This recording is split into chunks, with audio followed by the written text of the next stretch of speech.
ಏನಾಯ್ತು? ನಾನು ನಮ್ಮ ಮನೆದು ಪ್ಲಾನ್ ನೋಡ್ತಾ ಇದ್ದೀನಿ. ನಾವ್ ಆ ಸ್ಥಳನ ಮಾರ್ಬಿಡಣ್ವಾ? ಅದಕ್ಕೆ ನಾನು ಬರೀ ಅಡ್ವಾನ್ಸ್ ಮಾತ್ರ ಕೊಟ್ಟಿದ್ದೀನಿ. ರಿಜಿಸ್ಟ್ರೇಷನ್ಗೆ ಇನ್ನೂ 3 ತಿಂಗಳಿದೆ. ನನಗೇನು ತೋಚುತ್ತಾನೇ ಇಲ್ಲ.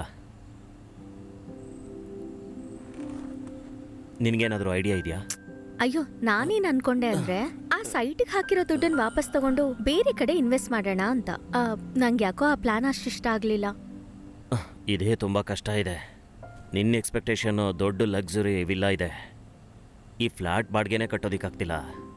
ಅದಕ್ಕೆ ಯೋಚನೆ ಮಾಡ್ತಾ ಇದ್ದೀನಿ. ಅದಕ್ಕೆ ನಿನ್ನ ಸಹಕಾರ ಕೂಡ ತುಂಬ ಮುಖ್ಯ. ಅನ್ವಾಂಟೆಡ್ ಥಿಂಗ್ಸ್, ಎಕ್ಸ್ಪೆನ್ಸಸ್ ಎಲ್ಲ ಕಡಿಮೆ ಮಾಡ್ಕೋ. ಬೇಡದೇ ಇರೋ ವಸ್ತುಗಳನ್ನೆಲ್ಲ ಯಾಕೆ ತಗೋತೀಯ ಹೇಳು? ಹಾಗಿದ್ರೆ ನೀವು ಕುಡಿಯೋದನ್ನ ಬಿಟ್ಬಿಡಿ. ನಿನಗೊಂದು ದೊಡ್ಡ ಆಸೆ ಇದೆ ಅಲ್ವಾ, ದೊಡ್ಡ ವಿಲ್ಲ ತಗೋಬೇಕು ಅಂತ. ಅದು ಖಂಡಿತವಾಗ್ಲೂ ಆಗಲ್ಲ. ಅದಕ್ಕೆ ಬದಲು ನಿನಗೆ ಫ್ರೆಂಡ್ಲಿ ಆಗಿರೋ ಒಳ್ಳೆ ಗಂಡ ಸಿಕ್ಕಿದಾನಲ್ವಾ? ಏನ್ ಲಿಯೋ, ಇದೆಲ್ಲ ಒಂದ್ ವಿಷಯನಾ?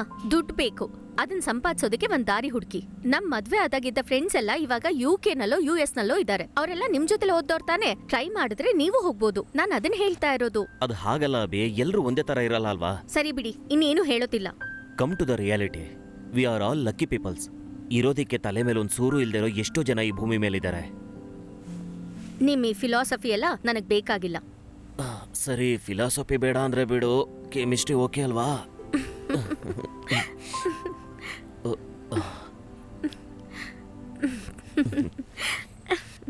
ಡಿಯರ್ ಪ್ಯಾರೆಂಟ್ಸ್, ನಾವಿವತ್ತು ಸೇರಿರೋದು ನಮ್ಮ ಸ್ಕೂಲಿಂದ ಸ್ಪೋರ್ಟ್ಸ್ ಮಲ್ಟಿಪ್ಲೆಕ್ಸ್ ಪ್ರೆಸ್ಟಿಜಿಯಸ್ ಪ್ರಾಜೆಕ್ಟ್ಗೋಸ್ಕರ ಈ ಮೀಟಿಂಗ್ನ 2ನೇ ಸಲ ಅರೇಂಜ್ ಮಾಡಿದ್ದು. ಇದಕ್ಕೂ ಮುಂಚೆ ನಡೀದೇ ಇರೋ ಪ್ಯಾರೆಂಟ್ಸ್ ಟೀಚರ್ ಅಸೋಸಿಯೇಷನ್ ಮೀಟಿಂಗಲ್ಲಿ ಡಿಸ್ಕಸ್ ಮಾಡಿರೋ ವಿಷಯದ ಬಗ್ಗೆ ಪ್ಯಾರೆಂಟ್ಸ್ ರೆಸ್ಪಾನ್ಸಿಬಿಲಿಟಿ ಹೇಗಿದೆ ಅಂತ ಗೊತ್ತು ಮಾಡೋದಕ್ಕೆ ಈ ಮೀಟಿಂಗ್ನ ಅರೇಂಜ್ ಮಾಡಿರೋದು. ಆಲ್ರೆಡಿ ಫಸ್ಟ್ ಸ್ಟ್ಯಾಂಡರ್ಡಿಂದ ಹೈಯರ್ ಸೆಕೆಂಡರಿ ಕ್ಲಾಸ್ವರೆಗೂ ಮೀಟಿಂಗ್ ಎಲ್ಲ ಮುಗಿದೋಗಿದೆ. ಪ್ಯಾರೆಂಟ್ಸ್ಗಳಿಂದ ನಮಗೆ ಒಳ್ಳೆ ರೆಸ್ಪಾನ್ಸ್ ಕೂಡ ಸಿಕ್ಕಿದೆ. LKG UKG ಪ್ಯಾರೆಂಟ್ಸ್ ಕೂಡ ಇದೇ ಥರ ರೆಸ್ಪಾನ್ಸ್ ಮಾಡಬೇಕಂತ ನಾವು ಕೂಡ ಬಯಸ್ತೀವಿ. ಒಂದು ದೊಡ್ಡ ಅಮೌಂಟ್ ಬೇಕಾಗಿರೋ ಪ್ರಾಜೆಕ್ಟ್ ಇದು. ನೀವು ಕಂಪ್ಲೀಟ್ ಕೋಆಪರೇಷನ್ ಈ ಪ್ರಾಜೆಕ್ಟ್ಗೆ ಕೊಡಬೇಕು. ಕಾಂಟ್ರಿಬ್ಯೂಷನ್ ಅಮೌಂಟ್ ವಿದೌಟ್ ಇಂಟ್ರೆಸ್ಟ್ ಕೊಟ್ಟಿದ್ರೆ ಕೂಡ ಸ್ಟೂಡೆಂಟ್ ಈ ಸ್ಕೂಲಿಂದ ಆಚೆ ಹೋಗಿದ ತಕ್ಷಣ ಆ ದುಡ್ಡ ವಾಪಸ್ ಮಾಡ್ತೀವಿ ಅಂತ ನಾವು ಮಾತು ಕೊಡ್ತೀವಿ. ಪ್ರತಿ ಒಂದು ಸ್ಟೂಡೆಂಟ್ ಹೆಸರು ನಾನು ಹೇಳ್ತೀನಿ. ಪ್ಯಾರೆಂಟ್ಸ್ ಎಷ್ಟು ದುಡ್ಡನ್ನ ಡೊನೇಟ್ ಮಾಡ್ತಾರಂತ ಹೇಳಬೇಕು.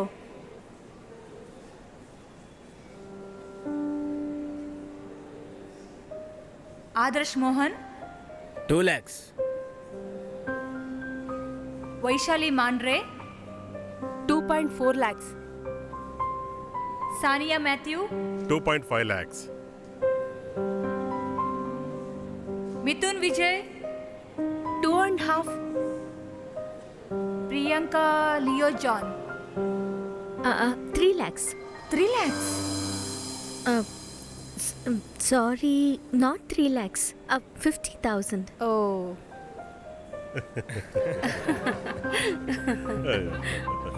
ಪಾಪ 3 ಲಕ್ಷ ಆಮೇಲೆ 50 ಸಾವಿರ ಅಂತೀರ.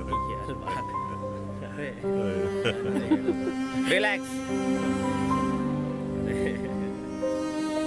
5 lakhs. 2 lakhs. 4 lakhs.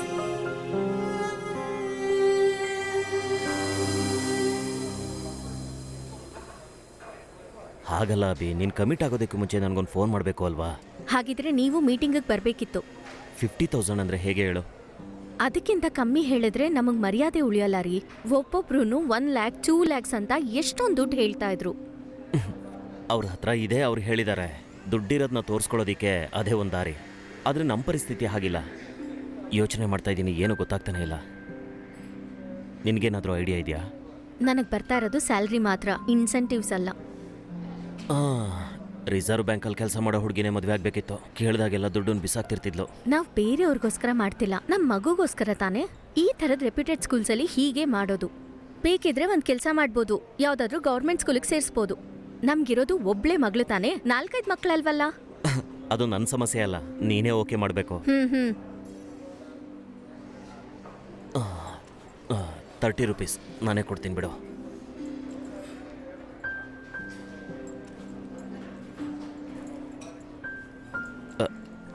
₹10 ಇದೆಯಾ? 1 ರೂಪಾಯಿ ಟಿಪ್ಸು.